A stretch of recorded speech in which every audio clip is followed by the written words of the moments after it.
अल्लाह की तरफ से मुझे नज़र आया है, लेकिन मैंने अपने घर में ये बात शेयर नहीं की कि हो सकता है कि ये लोग कहें कि माँ को ऐसे ही कह रही है या कोई और बात है। सबको उन्होंने इस तरीके से मारा कि जानवर को भी इस तरीके से नहीं मारा, और खुसूसन मेरे बच्चे का उन्होंने इस तरीके से पीछे से उनको गोलियां मारी हैं। बहन बताइएगा कि जब आसिफ के लिए आपको कॉल आई कि आसिफ शहीद हो गया तो क्या कहा गया था पहले कॉल? इतनी देर में मैंने खुद से पूछा कि भाई आपकी मेहरबानी सिर्फ इतना बता दे कि मेरा भाई ठीक है कि नहीं। मैंने कहा कि मोहतरमा जरा हौसले से। अस्सलाम वालेकुम नाजरीन, मैं हूं आपका मेजबान ज़ीशान इलाही और आप देख रहे हैं Al Jazeera news. Al Jazeera news के प्लेटफॉर्म से मैं आपको एक दुख भरी दास्तान पाकिस्तान की सुनाने जा रहा हूं, जो कि बलोचिस्तान के शहर मूसा खेल में वाकया पेश आया।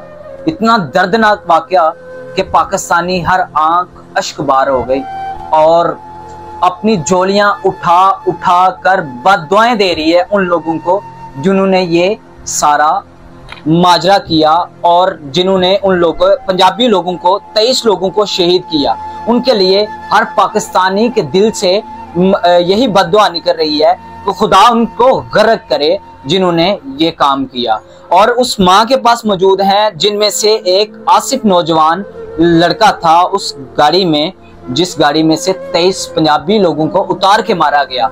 वालिदा मौजूद हैं, वालिद साहब मौजूद है और उनकी प्यारी और लाडली बहन मौजूद है, जो आसिफ की लाडली बहन कहा जाता था, जिसको सबसे पहले फोन आया। तो उनसे बात करते हैं कि ये अपने आसिफ बेटे के बारे में क्या कहना चाहती हैं और कितना लाडला था। अस्सलाम वालेकुम माँ जी। वालेकुम सलाम। माँ जी, बेटे तो सबके लाडले होते हैं जी। जवान बेटा इस दुनिया फानी से चला गया है, आपके दुख में बराबर के शरीक है। मुझे ये बताइएगा कि जब आसिफ घर से निकला है जी सैर के लिए तो क्या कह कर गया था? मेरे बेटे ने मुझे यही कहा कि बेबे मैं सैर करने जा रहा हूँ।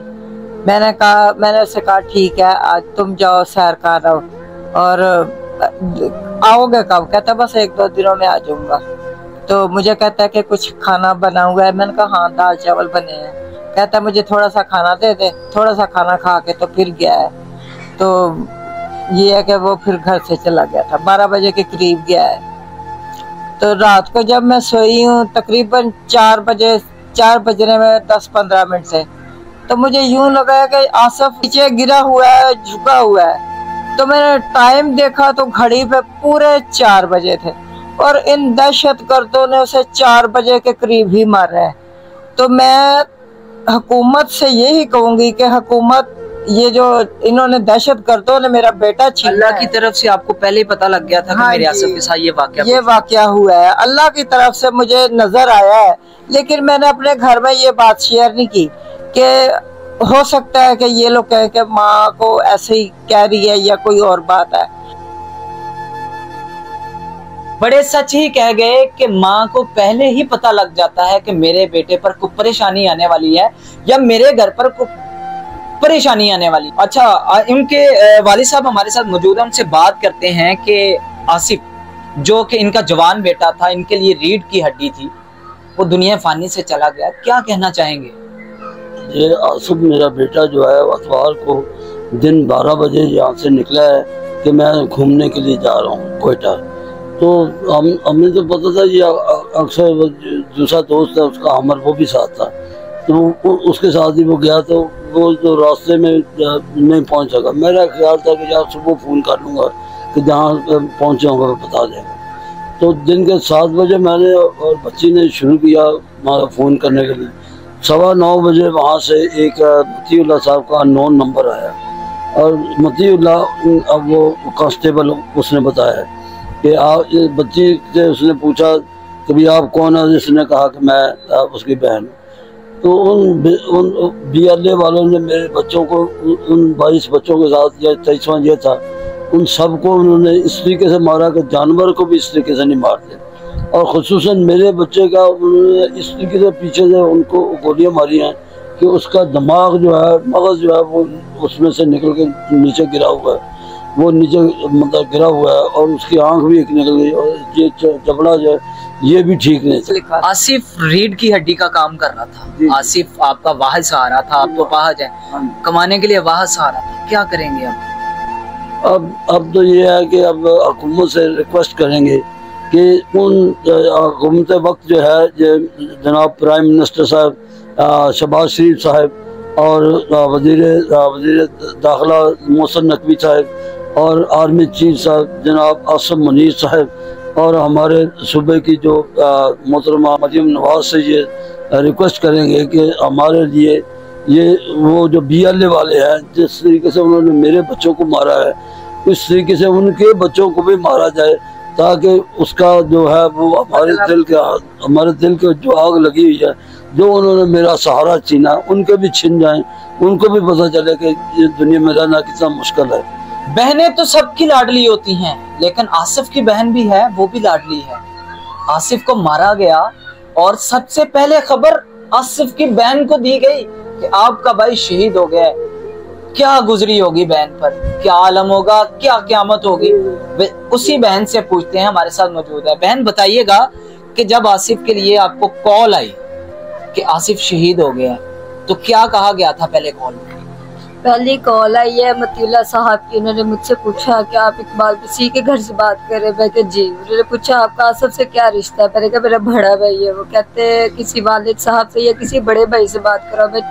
उन्होंने मेरे पापा से बात करी, इनको बात की समझ नहीं आई या शायद वो समझना नहीं चाह रहे थे। इतनी देर में मैंने खुद से पूछा कि भाई आपकी मेहरबानी मुझे सिर्फ इतना बता दे कि मेरा भाई ठीक है कि नहीं।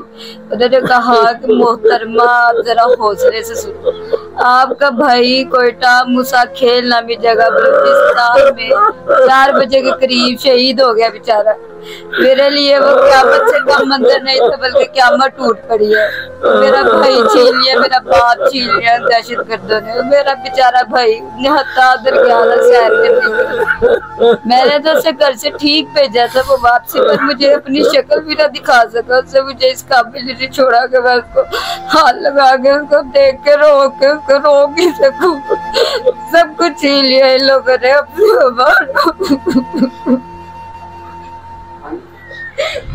बहन मुझे बताएं कि आपने बड़ी उम्मीदें लगाई होगी अपने भाई से, क्या क्या उम्मीद थी और क्या क्या बातें होती थी भाई के साथ? मेरे भाई ने मुझे पढ़ाया लिखाया, मुझे ग्रेजुएशन कंप्लीट करवाई है। खुद में बेचारा अंडर मैट्रिक, तो वो शुरू से हम सबको बच्चों की तरह पाल पोस के उससे बड़ा किया। खुद के बारे में उसने कभी नहीं सोचा, हम सब की फिक्र करके गया। जाने से पहले उसने मेरे से कपड़े प्रेस करवाए हैं, जाने से पहले हमें पैसे देकर गया है कि घर की जो चीजें लानी है वो ले आना। छोटे बच्चों को पैसे देकर गया है। वापसी में बस सलाम लेके पापा से चला गया कि मैं वापस आ जाऊंगा 2 दिन में। तो जब वो वापस आया तो उसका क्या जुर्म था कि वो पंजाबी था या वो मसीही था या वो पाकिस्तानी था? क्या बलूचिस्तान पाकिस्तान का सूबा नहीं है? क्या वो हिंदुस्तान में चला गया था? उसका इतना बड़ा जुर्म था कि वो सैर करने के लिए गया। हमारे लिए हमारा सब कुछ छिड़ गया। मैं आपसे गुजारिश यही करना चाहती हूँ आपके थ्रू कि जो हमारे साथ हुआ वो किसी और के साथ कभी भी ना हो। कि पाकिस्तान में पंजाबियों के साथ ही क्यों ऐसा होता है कि पंजाबी जब बलूचिस्तान में जाते हैं या किसी दूसरे सूबे में जाते हैं तो वो मारे जाते हैं? क्यों? क्या वो पाकिस्तानी नहीं है? क्या वो बाबाए कौम ने जो रंगो नस्ल को खत्म करके पाकिस्तान बनाया था वो पाकिस्तान के कोई शहरी नहीं है? जो आसिफ के साथ हुआ है आगे किसी के साथ ना हो, यही बहन ने अपील की है। और बहनें सबकी लाडली होती हैं, ये बहन का रोना ही बता रहा है, दिल खून के आंसू रो रहा है। माँ भी पास है, बाप भी पास है, रो रो के बुरा हाल हुआ है। रोशनियां चली जाती हैं जिनके जवान बेटे चले जाएं दुनिया फानी से जवानी में। सबके लिए सबसे ज्यादा बारी वो जनाजा होता है वो जवानी में जो अपने बेटे का उठाता है बाप। क्या हौसला होगा जब जनाजा उठाया होगा, क्या आलम होगा कि बाप ने अपने कंधे पे जनाजा रखा होगा और लेके जा रहा होगा कब्रिस्तान को आसिफ का जनाजा। ले यार हवाले रब दे, आज तू बाद उदू मिलांगे जदू क़यामत आएगी, उस तू पहला नहीं मिल सकते। लेकिन माँ का आलम देखें, बाप का आलम देखें, फिर भी हौसला रख के बैठे हुए। कोई अपील माजी करना चाहेंगे हुकूमत वक्त से, हुकूमत पाकिस्तान से? हुकूमत से यही अपील है कि हमें इंसाफ दिलाया जाए सबसे, मोहसिन नकवी से, शहबाज शरीफ से, मरियम नवाज से। हमारा तो सहारा छिन गया है। उसको ये है कि अब हमारे उसके लिए कुछ अपील यही है कि हमारा कुछ साथ दें, और उसको जिन्होंने हमारे बेटे को दहशतगर्दों ने मारा है उनको ऐसे ही मारेंगे। एक ही अपील, अपने जवान बेटे के लिए इंसाफ चाहती हैं कि जैसे हमारा बेटा इस दुनिया फानी से चला गया, उनको भी कैफरे किरदार तक पहुंचाएं जो दहशतगर्द हैं, जो मुल्क पाकिस्तान में अपना पंजा गाड़ चुके हैं। उनको भी इसी तरह गाड़ उतारा जाए, गाड़ियों से उतार के या जहां भी मिले उनको उड़ा दिया जाए। मेरी भी हुकूमत पाकिस्तान से यही अपील है कि ताकि कल किसी का जवान बेटा इस तरह मौत के मुंह में ना जाए।